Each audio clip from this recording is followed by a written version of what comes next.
నాది నేను అనేక సార్లు చెప్పాను, నాది వాలంటరీ రిటైర్మెంట్, కంపల్సరీ రిటైర్మెంట్ కాదు. నేను కావాలని రిటైర్ అయిపోయింది. నేను ఎందుకు వెళ్తాను? ఇంకా కంపల్సరీగా తోసేసి ఏ అవకాశం లేకుండా ఖాళీగా ఉంటూ ట్రై చేసుకుంటూ ఉంటాం, అందులోకి వెళ్దామా ఇందులోకి వెళ్దామని. నాకు లేదు, నాకు ఇంట్రెస్ట్ లేదు, నేను చేయలేను. ఇంట్రెస్ట్ లేదని కాదు, నేను చేయలేను, ఏ పోస్టు చేయలేను. ఇలా మీతో అప్పుడప్పుడు మాట్లాడటం తప్ప ఏ పోస్టు చేయలేను. నేను చాలా ఎంజాయ్ చేస్తున్నాను 10 ఏళ్ళ నుంచి. నా లైఫ్ చాలా బాగుంది, నా హెల్త్ బాగుంది, బీపీలు షుగర్లు అన్ని కంట్రోల్లో ఉన్నాయి. నేను ఆ 10 ఏళ్ళు ఎంపీగా చేసిన టైంలో ఇంతగా లేను, ఇంత ఆనందంగా లేను. సరదాగా మేము కూడా చూసుకుంటూ ఉంటాం. ఏమైంది, ఓహో ఇవాళ ఈ పార్టీలు పెట్టారా అని. మార్గదర్శి మొత్తం అంతా కోర్టులో ఉంది కదా. నేను ఇక్కడ మీకు చెప్పేస్తే కోర్టులో ఏం చెప్పను.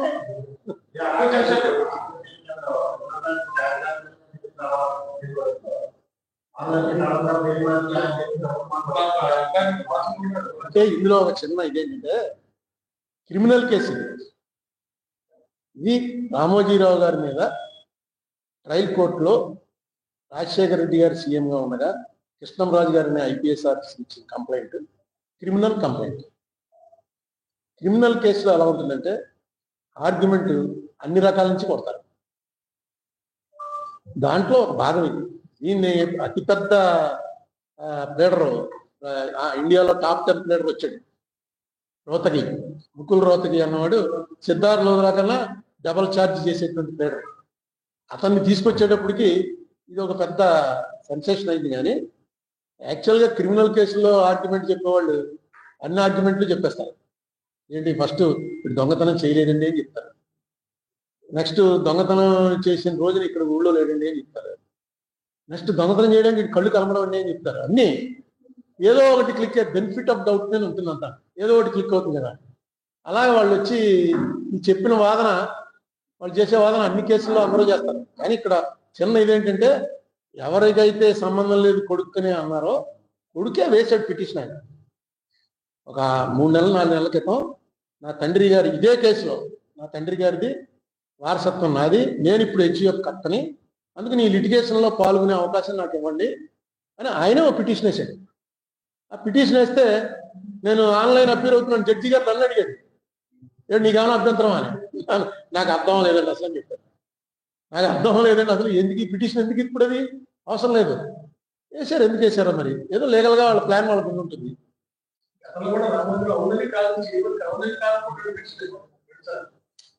సరే, అది లీడర్లో వేస్తూ ఉంటారు. నేను ఈ కేసులో నా పాత్ర ఏంటో నిజంగా నాకే తెలియదు. ఎందుకంటే నేను పార్టీ కాదు, సుప్రీంకోర్టులో పార్టీని, కానీ ఇక్కడ పార్టీ కాదు. పార్టీ కాదని చెప్పి పూర్తిగా మనం కూడా మీలాగే టీవీలో చూసుకుందామా అంటే అసిస్ట్ ద కోర్ట్ అన్నాడు ఆయన. అసిస్ట్ ద కోర్ట్ అన్నాక ఈయన కూడా అసిస్ట్ చేయడానికని సిద్ధార్థ లోధరా వచ్చి ఆర్గ్యుమెంట్ చెప్పాడు. అసిస్ట్ ద కోర్ట్ అంటే అమికస్ క్యూరీ అంటారు. అమికస్ క్యూరీ అవ్వడానికి కావాల్సిన అర్హతలన్నీ ఆయన చదివి, ఈయనకి ఏమున్నది అర్హత, ఏ అర్హత ప్రకారం ఇతన్ని అమికస్ క్యూరీగా అపాయింట్ చేశారు, ఇవ్వలేదు. అదే జడ్జి గారు అన్నాడు, అన్ని విని మన హైకోర్టు జడ్జి గారు అన్నాడు. ఆ సంగతి మేము తర్వాత తెలుసుకుంటాం. ఆ నోటీస్ కూడా ఏమని ఇవ్వాలో రాసిచ్చాను. అమిత్ షా గారి పాలనా రోజున, మోడీ గారి పాలనా రోజున ఈ సభలో మాట్లాడిన ఈ మాటలను బేస్ చేసుకుని ఆంధ్ర రాష్ట్రానికి అన్యాయం జరిగిందని వాళ్ళు అన్నారు. దాని మీద చర్చిద్దాం. డెఫినెట్ గా ప్రధానమంత్రి, హోంమంత్రి అన్న తర్వాత ఖచ్చితంగా చర్చించి తీరాలి. మనం వాళ్ళని ఏమి తప్పట్లేదు, వాళ్ళు రెడీగా ఉన్నారు. అనేక సార్లు లోక్సభలో ఛాలెంజ్ చేశాడు అమిత్ షా, దాన్ని చర్చిద్దామా రండి, ఆంధ్రప్రదేశ్లో ఏం చేశారో మీరు చెప్తాను అని అనేక సార్లు అన్నాడు. ఎవడో నోటీస్ ఇవ్వాలి. ఆ నోటీస్ ఇచ్చిన వాళ్ళు కొంచెం పార్టీ నోటీస్ అనుకోండి, ఇప్పుడు లీడర్ ఆఫ్ ద పార్టీ ఇచ్చాడు అనుకోండి, డెఫినెట్గా దాని వాల్యూ వేరు.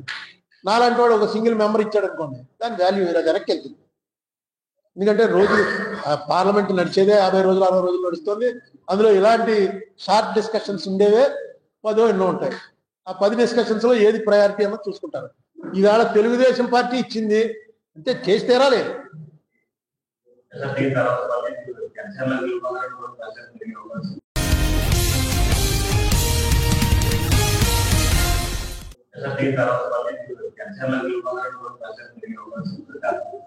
నాది నేను అనేక సార్లు చెప్పాను, నాది వాలంటరీ రిటైర్మెంట్, కంపల్సరీ రిటైర్మెంట్ కాదు. నేను కావాలని రిటైర్ అయిపోయాను. నేను ఎందుకు వెళ్తాను ఇంకా? కంపల్సరీగా తోసేసి ఏ అవకాశం లేకుండా ఖాళీగా ఉంటే ట్రై చేసుకుంటూ ఉంటాం, అందులోకి వెళ్దామా ఇందులోకి వెళ్దామా అని. నాకు లేదు, నాకు ఇంట్రెస్ట్ లేదు, నేను చేయలేను. ఇంట్రెస్ట్ లేదని కాదు, నేను చేయలేను, ఏ పోస్టు చేయలేను. ఇలా మీతో అప్పుడప్పుడు మాట్లాడటం తప్ప ఏ పోస్టు చేయలేను. నేను చాలా ఎంజాయ్ చేస్తున్నాను 10 ఏళ్ళ నుంచి. నా లైఫ్ చాలా బాగుంది, నా హెల్త్ బాగుంది, బీపీలు షుగర్లు అన్ని కంట్రోల్లో ఉన్నాయి. నేను ఆ 10 ఏళ్ళు ఎంపీగా చేసిన టైంలో ఇంతగా లేను, ఇంత ఆనందంగా లేను. సరదాగా మేము కూడా చూసుకుంటూ ఉంటాం. ఏమైంది, ఓహో ఇవాళ ఈ పార్టీలు పెట్టారా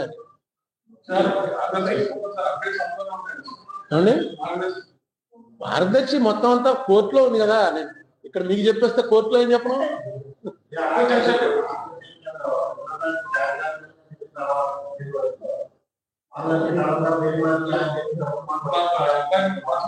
అంటే ఇందులో ఒక చిన్న ఇదేంటంటే క్రిమినల్ కేసు ఇది. రామోజీరావు గారి మీద ట్రయల్ కోర్టులో రాజశేఖర రెడ్డి గారు సీఎంగా ఉండగా కృష్ణంరాజు గారిని ఐపీఎస్ ఆఫీసర్ ఇచ్చిన కంప్లైంట్ క్రిమినల్ కంప్లైంట్. క్రిమినల్ కేసులో ఎలా ఉంటుందంటే ఆర్గ్యుమెంట్ అన్ని రకాల నుంచి కొడతారు. దాంట్లో ఒక భాగం ఇది. దీన్ని అతిపెద్ద ప్లేడరు, ఇండియాలో టాప్ 10 ప్లేడర్ వచ్చాడు రోతగి, ముకుల్ రోతగి అన్నవాడు. సిద్ధార్థ్ లోధరా కన్నా డబల్ ఛార్జ్ చేసేటువంటి ప్లేడర్. అతన్ని తీసుకొచ్చేటప్పటికి ఇది ఒక పెద్ద సెన్సేషన్ అయింది. కానీ యాక్చువల్గా క్రిమినల్ కేసుల్లో ఆర్గ్యుమెంట్ చెప్పేవాళ్ళు అన్ని ఆర్గ్యుమెంట్లు చెప్పేస్తారు. ఏంటి, ఫస్ట్ దొంగతనం చేయలేదండి అని చెప్తారు. నెక్స్ట్ దొంగతనం చేసిన రోజున ఇక్కడ ఊళ్ళో లేదండి అని చెప్తారు. నెక్స్ట్ దొంగతనం చేయడానికి కళ్ళు కనబడండి అని చెప్తారు. అన్నీ ఏదో ఒకటి క్లిక్ అయ్యే బెనిఫిట్ ఆఫ్ డౌట్ మీద ఉంటుందంట, ఏదో ఒకటి క్లిక్ అవుతుంది కదా. అలాగే వాళ్ళు వచ్చి ఈ చెప్పిన వాదన, వాళ్ళు చేసే వాదన అన్ని కేసుల్లో అందరూ చేస్తారు. కానీ ఇక్కడ చిన్న ఇదేంటంటే ఎవరికైతే సంబంధం లేదు కొడుకునే అన్నారో కొడుకే వేసాడు పిటిషన్. ఆయన ఒక 3 నెలలు 4 నెలల క్రితం నా తండ్రి గారి ఇదే కేసులో, నా తండ్రి గారిది వారసత్వం నాది, నేను ఇప్పుడు హెచ్యుఎఫ్ కట్టని, అందుకని ఈ లిటిగేషన్లో పాల్గొనే అవకాశం నాకు ఇవ్వండి అని ఆయనే ఒక పిటిషన్ వేసాడు. ఆ పిటిషన్ వేస్తే నేను ఆన్లైన్ అపీర్ అవుతున్నాను. జడ్జి గారు నన్ను అడిగాడు, నీకేమైనా అభ్యంతరం అని. నాకు అర్థం లేదండి అసలు అని చెప్పారు. నాకు అర్థం లేదండి అసలు, ఎందుకు ఈ పిటిషన్, ఎందుకు ఇప్పుడు అది అవసరం లేదు. వేసారు, ఎందుకు వేసారో మరి, ఏదో లీగల్గా వాళ్ళ ప్లాన్ వాళ్ళకు ఉంటుంది.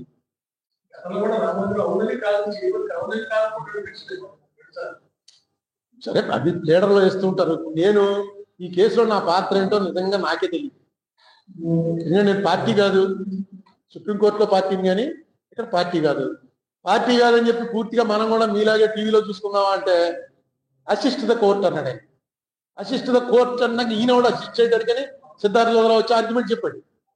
అసిస్ట్ ద కోర్ట్ అంటే అమికస్ క్యూరీ అంటారు. అమికస్ క్యూరీ అవడానికి కావాల్సిన అర్హతలన్నీ ఆయన జరిగి ఈయనకి ఏమున్నది అర్హత, ఏ అర్హత ప్రకారం ఇతన్ని అమికస్ క్యూరీగా అపాయింట్ చేశారు, ఇవ్వలేదు. అదే జడ్జి గారు అన్నాడు, అన్ని విని మన హైకోర్టు జడ్జి గారు అన్నాడు. ఆ సంగతి మేము తర్వాత తెలుసుకుంటాం. ఆ నోటీస్ కూడా ఏమని ఇవ్వాలని రాసిచ్చాను. అమిత్ షా గారి పాలనా రోజున, మోడీ గారి పాలనా రోజున ఈ సభలో మాట్లాడిన ఈ మాటలను బేస్ చేసుకుని ఆంధ్ర రాష్ట్రానికి అన్యాయం జరిగిందని వాళ్ళు అన్నారు. దాని మీద చర్చిద్దాం. డెఫినెట్ గా ప్రధానమంత్రి, హోంమంత్రి అన్న తర్వాత ఖచ్చితంగా చర్చించి తీరాలి. మనం వాళ్ళని ఏమి తప్పట్లేదు, వాళ్ళు రెడీగా ఉన్నారు.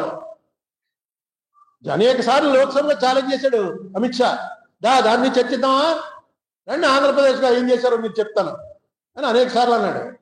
ఎవడో నోటీస్ ఇవ్వాలి. ఆ నోటీస్ ఇచ్చిన వాళ్ళు కొంచెం పార్టీ నోటీస్ అనుకోండి, ఇప్పుడు లీడర్ ఆఫ్ ద పార్టీ ఇచ్చాడు అనుకోండి, డెఫినెట్గా దాని వాల్యూ వేరు. నాలాంటి వాడు ఒక సింగిల్ మెంబర్ ఇచ్చాడు అనుకోండి, దాని వాల్యూ వేరు, అది వెనక్కి వెళ్తుంది. ఎందుకంటే రోజు పార్లమెంట్ నడిచేదే 50 రోజులు 60 రోజులు నడుస్తుంది. అందులో ఇలాంటి షార్ట్ డిస్కషన్స్ ఉండేవే 10 ఎన్నో ఉంటాయి. ఆ 10 డిస్కషన్స్ లో ఏది ప్రయారిటీ అన్నది చూసుకుంటారు. ఈవేళ తెలుగుదేశం పార్టీ ఇచ్చింది అంటే చేసి తీరాలి.